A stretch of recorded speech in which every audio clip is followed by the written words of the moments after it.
On poursuit avec le 77. Donc là, vous avez deux points A et B, deux points de l'espace, et on vous demande à la question 1 de déterminer l'équation de la sphère S de diamètre AB. Alors, on va revenir également sur ce que vous avez pu voir en première, avec le produit scalaire, où on avait vu l'équation du cercle.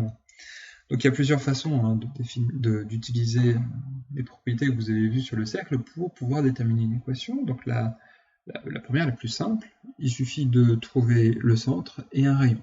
Alors, si j'ai un diamètre AB, donc là j'ai calculé les coordonnées du vecteur AB, la longueur du segment AB, je vais donc pouvoir en déduire un rayon. Donc ici je trouve que AB égale racine de 24, tout comme dans l'exercice 73 au final.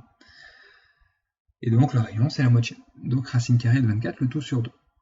Puis je détermine le centre de la sphère, donc le milieu de AB. Je trouve que I a pour coordonnée 3, 3, moins 2.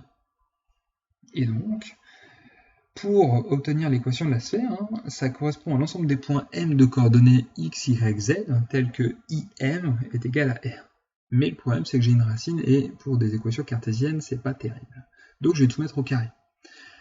Donc, l'équation de la sphère S, c'est l'ensemble des points M de coordonnées x, y, z, tels que IM au carré est égal au rayon au carré. Et puis après, il suffit de calculer une distance. Donc IM, eh bien, c'est XM moins XI qui va être au carré, plus YM moins YI au carré, plus ZM moins ZI au carré.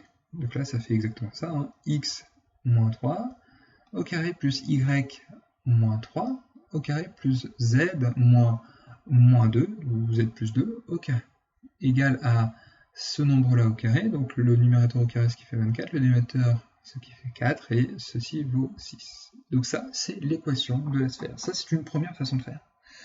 Une deuxième façon de visualiser les choses, comme vous l'avez vu en première, peut-être que vous vous en souvenez moins, qui provient d'une propriété de quatrième. Lorsque vous avez un segment AB, si on cherche à déterminer l'équation du cercle de diamètre AB, eh bien vous savez que les points M qui appartiennent au cercle de diamètre AB vérifient que AMB donne un triangle rectangle en M. Et donc, le vecteur AM ou le vecteur MA est orthogonal au vecteur MB ou BM. Et donc, il suffirait de noter M de coordonnées x, y, z, de déterminer en fonction de x, y, z le vecteur AM, puis le vecteur BM, et de dire que le produit scalaire vaut 0. Et vous allez avoir x moins 2 facteur de x moins 4, plus y moins 5 facteur de y moins 1, plus, oui c'est ça, plus z plus 1 facteur de z plus 3, et tout ça est égal à 0, et ça donne une autre équation du cercle qui correspond exactement à la même chose. C'est juste que là on a la somme de carrés, alors que dans l'autre on a la somme de produits qui peut être nul, qui peut être négatif aussi, alors que là c'est pas le cas. Bref, de toute façon il n'en faut qu'une, donc celle-ci est très bien. Et si on développe, on va obtenir de toute façon la même chose.